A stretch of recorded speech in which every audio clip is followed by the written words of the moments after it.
Plant layout. આપણે topic જોઈ રહ્યા છીએ પ્લાન્ટ લેઆઉટ. એની ડેફિનેશન જોઈ, એના નીડ અને ઓબ્જેક્ટિવ જોયું. Factor consider four plant layout.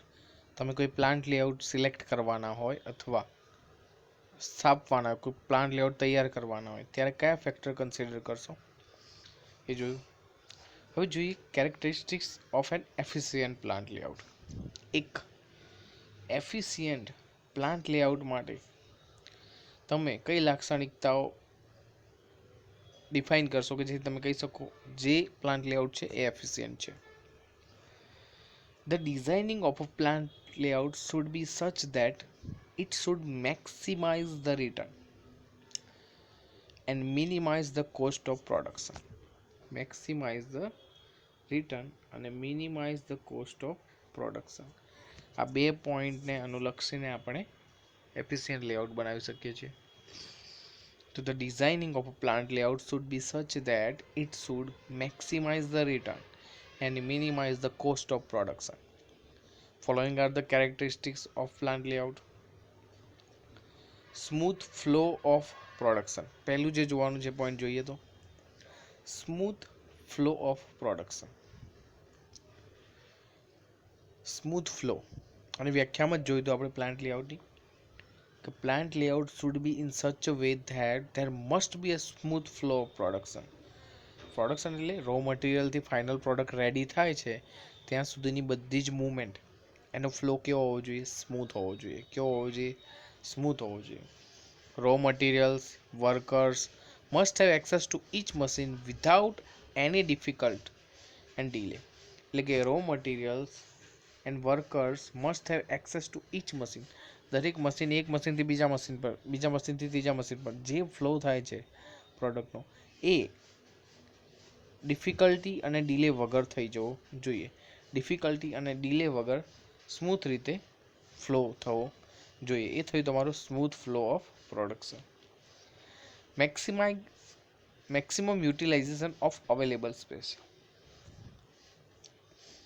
તમે અમુક પોઈન્ટ કન્સિડર કરીને ગવર્મેન્ટની પરમિશન છે, જરૂરી ડ્રેનેજ સગવડો છે, બીજી જે પણ અવેલેબિલિટી છે એના આધારે તમે પ્લાન્ટ લેઆઉટ નક્કી કરી દીધો, તમે જગ્યા પસંદ કરી લીધી. હવે એ જગ્યાનો મેક્સિમમ યુટિલાઇઝ એટલે તમે એ જગ્યાનો પૂરેપૂરો યુઝ કરવાનો છે, એ જ પ્લાન્ટ લેઆઉટ છે. એટલે કે જો ગોઠવણી છે મશીનોની એ રીતે કરવાની છે કે તમે મેક્સિમમ જે જગ્યા છે પ્લાન્ટની એ યુઝ કરી શકો. જે અરેન્જમેન્ટ છે એ રીતે કરવાની છે કે તમને મેક્સિમમ જે સ્પેસ છે એ કવર કરી શકો અને મિનિમમ કોસ્ટ કરી શકો. કોસ્ટ શું કરવાની છે? મિનિમમ કરવાની છે. એ તો મેઇન પોઈન્ટ છે. Minimize the cost of production એટલે maximum utilization of available space, એનું મેક્સિમમ યુટિલાઇઝેશન કરવાનું છે. An efficient plant layout must be such that utilize the maximum of the space available. Okay, ખ્યાલ આવ્યો. નેક્સ્ટ જોઈએ તો facilities the movement of man, material and machine. એટલે કે material handling જ થયું કે મૂવમેન્ટ, માણસની કોઈ મૂવમેન્ટ હોય, મટીરિયલની હોય અને મશીનની હોય. હવે તમે કહેશો માણસની મૂવમેન્ટ એટલે, પણ જે કામ કરે છે ઓપરેટર એને એ રીતે સગવડ ભર્યા યંત્રો આપવા જોઈએ અથવા ઇક્વિપમેન્ટ આપવા જોઈએ અથવા એની અરેન્જમેન્ટ એ રીતે કરવી જોઈએ કે એની જે છે એ મૂવમેન્ટ છે એ મૂવમેન્ટમાં એને સારી એવી ફેસિલિટી મળે અને મિનિમમ ટાઈમ કન્ઝ્યુમ થાય જેથી તમારી પ્રોડક્શન ઓટોમેટિક મેક્સિમમ થઈ જશે. ખ્યાલ આવે છે? એટલે મેન હોય, મટીરિયલ હોય કે મશીન હોય, એ ત્રણેયને મૂવમેન્ટની જે ફેસિલિટી છે એ બને એટલી પ્રોવાઈડ કરવી જોઈએ. There must be sufficient space left in between different machines so that raw materials, workers, machine move very easily from one place to another place without the fear of accident. હવે આનો મતલબ સમજો.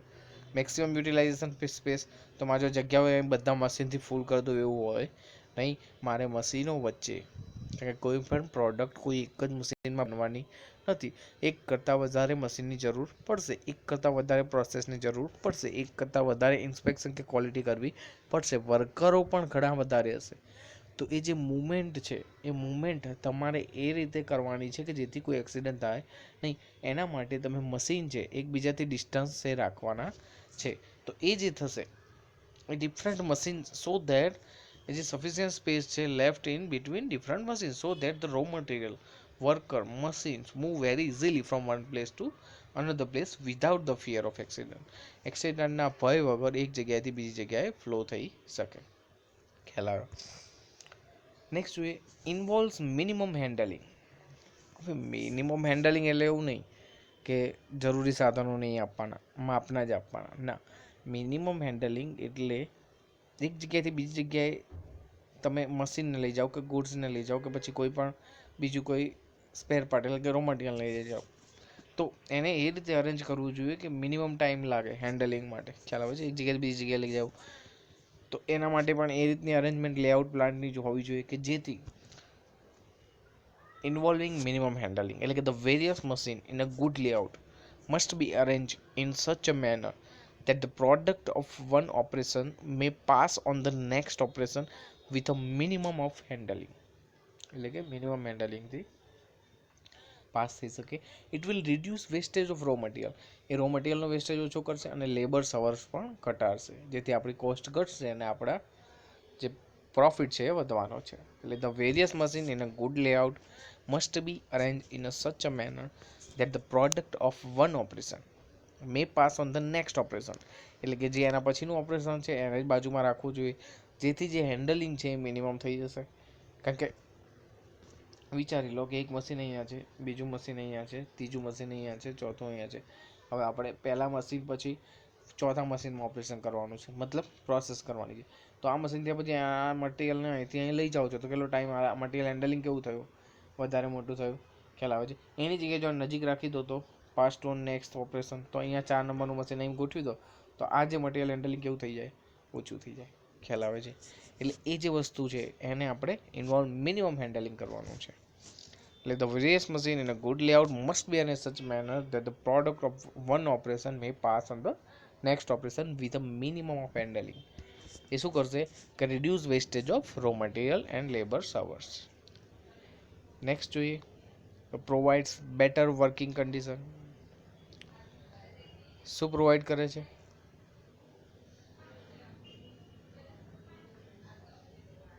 એટલે કે provides better working condition. તો good plant layout must have facility such as water, ventilation, retiring room, પ્લાન્ટમાં બીજી બધી સગવડો, સેફટી માટેના બધા ઇન્સ્ટ્રુમેન્ટ, સેફટી માટે ફાયર એક્ઝિટ હોવા જોઈએ. તો એ બધી જ ફેસિલિટી એટલે કે પ્રોવાઈડ બેટર વર્કિંગ કન્ડિશન હોવી જોઈએ, જે એટમોસ્ફિયર એવી રીતે બનાવે કે લેબર કામ કરી શકે. હવે તમે જોયું હોય તો અમુક કંપનીની જે સાઇટ હોય છે કંપનીમાં, બરાબર, નાના કારખાનામાં જાઓ પહેલાં અને પછી મોટી સાઇટ પર જાઓ તો મોટી સાઇટમાં એ જે હાઇટ હોય છે રૂફની એ ખૂબ જ વધારે રાખેલી હોય છે. એટલે હાઇટ કેમ વધારે હોય છે કે એક્ઝોસ્ટ ફેન રાખેલા હોય ઉપર, એનાથી જે કન્ડિશન છે, જે વેન્ટિલેશન છે એ સારું પ્રોવાઈડ કરે. ઇન શોર્ટ આપણે પ્લાન્ટનું લેઆઉટ એવું હોવું જોઈએ કે જે વર્કર છે એ વધુ સારી રીતે કામ કરી શકે. નેક્સ્ટ છે ફ્લેક્સિબિલિટી. ફ્લેક્સિબિલિટી એટલે a good layout must be flexible enough so as to incorporate any change in the management policies. It must be capable of incorporating without major change and new equipment to meet technological progress or increase production requirement or to eliminate wastage. Flexibility એટલે machine તમે line રાખી દીધું છે, નવો plant બનાવ્યો, હવે કોઈ નવી technology આવ્યા પણ તમે એ નવી ટેકનોલોજીને અપ્રૂવ કરતા નથી અથવા ઇન્સ્ટોલ કરતા નથી, નવી ટેકનોલોજી ધ્યાન આપતા નથી, જૂની જે ટેકનોલોજી છે ચાલુ રાખો છો, તો એ ફ્લેક્સિબિલિટી થઈ કહેવાય નહીં. વર્કર હોય, કોઈ ઓપરેટર હોય તો એને નવી ટેકનોલોજીથી પરિચિત કરાવવો જોઈએ, એને થોડો ફ્લેક્સિબલ રાખવો જોઈએ કે જેથી જુદા જુદા મશીન કોઈ નવી ટેકનોલોજી આવે છે, બરાબર છે, તો લેઆઉટ એ રીતનું હોવું જોઈએ કે જેથી શું થાય છે ફ્લેક્સિબલ ઇનફ થાય, બરાબર. એટલે એની ચેન્જ કોઈ નવો ચેન્જીસ આવે મેનેજમેન્ટ પોલિસીમાં આવી શકે છે. Incorporating without major changes, new equipment એટલે કે નવા ઇક્વિપમેન્ટને પણ લાવવાનું થાય તો બહુ વધારે ચેન્જીસ ના કરવો પડે અને જે નવું ઇક્વિપમેન્ટ ઇઝી રીતે ઇન્સ્ટોલ થઈ જાય. એટલે ટેકનોલોજીકલ પ્રોગ્રેસને ધ્યાનમાં રાખીને લેઆઉટ કરવું જોઈએ. જેમ કે અત્યારે સ્ટાર્ટિંગમાં તમે ટર્નિંગ લેથ લાવ્યા હોય તો તમારે એ વિચારી લેવું જોઈએ કે ફ્યુચરમાં મારે અહીંયા સીએનસી મૂકવાનું છે તો એ પ્રમાણે હું ગોઠવણ કરી દઈશ પ્લાન્ટમાં. ખ્યાલ આવે છે? તો એ ફ્લેક્સિબિલિટી થઈ. એ રીતે બધું જ જોવાનું છે, ખાલી એ વસ્તુ નહીં પણ પ્રોડક્શનના રિક્વાયરમેન્ટ હોય, એલિમિનેટ વેસ્ટેજ ઘટાડવા માટે પણ એ રીતની ફ્લેક્સિબિલિટી પ્રોવાઈડ કરવી જોઈએ. નેક્સ્ટ છે લોકેશન ઓફ સ્ટોર. સ્ટોર એટલે શું છે પહેલાં સમજાવી દઉં. તો કોઈ કંપનીમાં કામ થતું હોય એટલે બહુ બધા મશીનો હોય, બહુ બધા વર્કરો હોય. એ વર્કરોને જરૂરિયાતની વસ્તુ જે છે, જેમ કે કોઈ ટેસ્ટિંગ કરતો હોય તો એના માટેના ઇન્સ્ટ્રુમેન્ટ હોય, કોઈ ક્વોલિટી ચેક કરતો હોય તો એના માટેના ઇન્સ્ટ્રુમેન્ટ હોય, કોઈ ઓપરેટર કરતો હોય તો એના માટેના ટૂલ હોય. એ બધી જ વસ્તુ કોઈ એક જગ્યાએથી ઇસ્યુ થશે. એ પ્લાન્ટમાં જ્યાંથી ઇસ્યુ થાય છે એને આપણે સ્ટોર કહીએ છીએ. શું કહીએ છીએ? સ્ટોર કહીશું. તો the store in a plant must be located in such a place from where raw materials, tools, equipment, other material may be supplied to the department. એટલે ઇઝીલી સપ્લાય થઈ શકે એ રીતનું એનું લોકેશન હોવું જોઈએ. ખ્યાલ આવે છે? કોઈ એક ડિપાર્ટમેન્ટને ફાયદો થાય એ રીતનું લોકેશન હોવું જોઈએ નહીં. બધા ડિપાર્ટમેન્ટવાળા ઇઝીલી સ્ટોરની મુલાકાત લઈ શકે જે જરૂરિયાતમંદ છે એ બધા. કે અમુક કંપનીમાં એક કરતાં વધારે સ્ટોર્સ પણ હોય છે તો એ પ્રમાણેની અરેન્જમેન્ટ, એ પ્રમાણેનું લેઆઉટ હોવું જોઈએ. નેક્સ્ટ જોઈએ તો ફેસિલિટેટ્સ હોવી જોઈએ સુપરવિઝન અને કંટ્રોલ. એટલે કે ધ વર્કર છે, the position of worker must be arrange in such way that it facilitates supervision, coordination અને કંટ્રોલ. એટલે આપણે જે ખ્યાલ છે કે ફ્લોર સુપરવાઇઝર કે એવું કંઈ કામ ચાલતું હોય તો એ રાખીએ છીએ આપણે. એટલે જે વર્કરો છે એની દેખરેખ રાખવી જોઈએ. પ્લાન્ટ લેઆઉટમાં ચેન્જીસ આવી જાય અને તમને ખ્યાલ હોય નહીં એ રીતની અરેન્જમેન્ટ હોવી જોઈએ નહીં. પ્લાન્ટ લેઆઉટ તમે જે રીતે બનાવ્યું છે એ પ્રમાણે ફોલો થાય છે કે નહીં એ પણ ધ્યાન આપવાનું છે. તો એ સુપરવિઝન અને કંટ્રોલ હોવું જોઈએ. Provision of safety. there must be complete safety for worker engage on a machine. Necessary instructions must be given to them about the risk involved while working in a certain type of machine. The provision of factory act must be followed in real spirit. એટલે અમુક act હેઠળ certificate લેવાનું હોય છે અને એના હેઠળ જ જે વર્કરો છે કાર્યરત હોય છે અને એ કાર્ય કરે એ માટે જરૂરી નિયમોનું પાલન કરવું જોઈએ જેથી કમ્પ્લીટ સેફટી એપ્લાય થાય. અથવા જે કમ્પ્લીટ સેફટી એપ્લાય થાય છે કે નથી થતી તો એને અકોર્ડિંગ આપણે અકસ્માત જ નિવારી દેવાનો છે અને એના માટે જે નિયમો છે એ પાલન કરવા જોઈએ. જેમ કે હેલ્મેટ વગર એન્ટ્રી નહીં, ગ્લવ્સ પહેરેલા, સેફટી શૂઝ, એ બધા અમુક નિયમો તમે એક્ટ પ્રમાણે ફોલો કરી શકો છો. કોઓર્ડિનેશન ઇન્ટિગ્રેશન એટલે એનો મતલબ શું છે? Coordination and integration. If the plant layout is efficient enough, it is possible to achieve maximum with coordination and integration among man, machine અને મટીરિયલ. મેન, મશીન અને મટીરિયલ ત્રણના કંટ્રોલ દ્વારા આપણે કોઓર્ડિનેશન દ્વારા જે પ્લાન્ટ છે એની મેક્સિમમ પોસિબલ જે profit છે એ મેળવવાનો છે. મતલબ અચીવ મેક્સિમમ કોઓર્ડિનેશન. એના દ્વારા વધારે ને વધારે પ્લાન્ટનું લેઆઉટ કેવું બનાવવાનું છે? એફિશિયન્ટ બનાવવાનું છે. તો અરેન્જમેન્ટ એ રીતની હોવી જોઈએ. તો આ થયું તમારું characteristics of a efficient layout. હવે જોઈએ એડવાન્ટેજ ઓફ ગુડ લેઆઉટ. સારું લેઆઉટ છે એના એડવાન્ટેજ શું છે? ફાયદા શું છે? જો સારું લેઆઉટ હશે તો it reduce internal transport to a minimum. એટલે કે પ્લાન્ટની અંદર જે અંદર રો મટીરિયલથી પ્રોડક્ટ સુધી ટ્રાન્સપોર્ટેશન થાય છે, મૂવમેન્ટ થાય છે, એને શું કરી શકાશે? મિનિમમ કરી શકાશે. એક ફાયદો છે. Minimize accident and make supervision easy and quick. Minimize એક્સિડન્ટને મિનિમાઇઝ કરશે અને સુપરવિઝન છે ઇઝી અને ક્વિક બનાવશે. જો પ્લાન્ટ લેઆઉટ સેમ મસ્ત રીતે ગોઠવેલું હશે તો સુપરવાઇઝરને પણ સુપરવિઝન કરવા માટે ઇઝી થઈ જશે અને ક્વિક થશે. એ રીતની અરેન્જમેન્ટ ગોઠવેલી હશે. It max repairs and maintenance easy. A repair અને મેન્ટેનન્સનું કાર્ય છે એ પણ ઇઝી બનાવે છે. It yields high profit. therefore higher wages can be paid to a worker. જેથી વર્કરને પણ વધારે વેજીસનો લાભ મળી શકે. It reduce labour turnover. લેબરનો કાર્યક્ષમ વર્કરનો જે વેસ્ટેજ ટાઈમ છે, અનપ્રોડક્ટિવ ટાઈમ છે, એ ઘટાડી શકાશે. It reduce production delay to a large extent. જે પ્રોડક્શનમાં આપણે નક્કી કર્યું હોય કે આટલી પ્રોડક્ટ એક દિવસમાં અથવા પર અવર્સ આટલું નીકળવું જોઈએ વર્કિંગ દરમિયાન, તો એ ના નીકળતી હોય તો એ જે પ્રોડક્શન ડિલે છે એ આપણે અહીં લાર્જ એક્સટેન્ટ ઘટાડી શકીએ. It keeps the shop neat and clean. એ પ્લાન્ટ લેઆઉટના લીધે તમારું વર્કશોપ છે ક્લીન રહેશે અને નીટ રહેશે, મતલબ ચોખ્ખું રહેશે. It minimise changes in the layout to a large extent every time. એટલે જે લેઆઉટમાં જે વધારે પડતા ચેન્જીસ છે, હવે જો તમારું લેઆઉટ પ્રોપર પ્રોસેસિંગમાં નહીં હોય તો શું કરવું, વારે ઘડી ચેન્જ કરવું પડશે અનુકૂળતા પ્રમાણે. પણ એના કરતાં તમે એક એવું સાર્વત્રિક લેઆઉટ બનાવી દો જે બધાને ફાયદાકારક હોય તો એમાં કોઈ ચેન્જીસ આવશે નહીં. એટલે એ કહે છે it minimise changes in the layout to a large extent in every time. બીજું જોઈએ તો ઇટ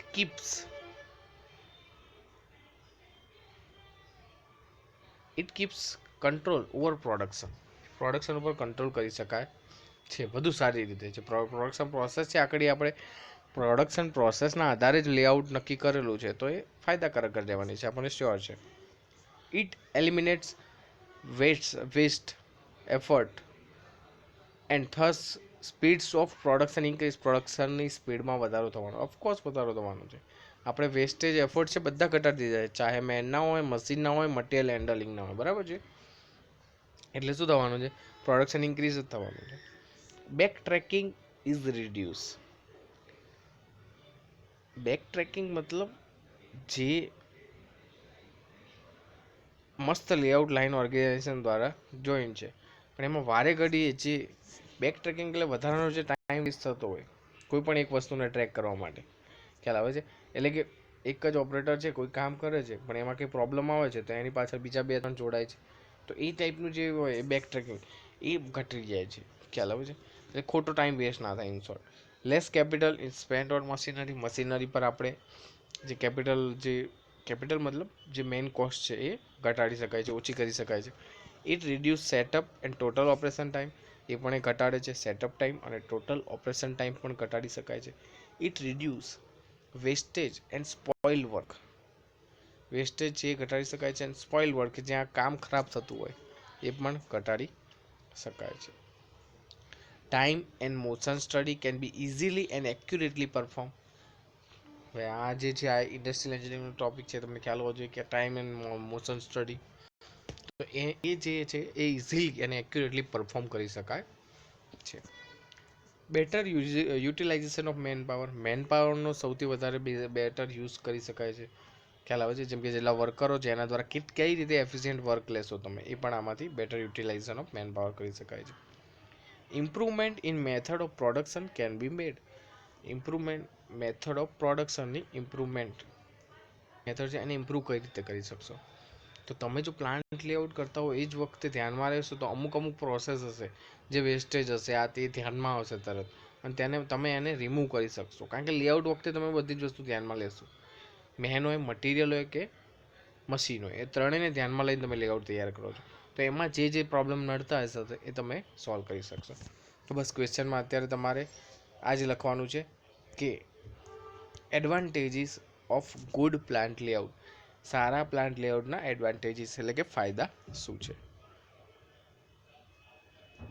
એટલે કે વધુ સારો પ્લાન્ટ લેઆઉટ છે એ સારો છે કેમ કહી શકશો, અથવા એના શું ફાયદા છે એ તમારે લખવાના છે.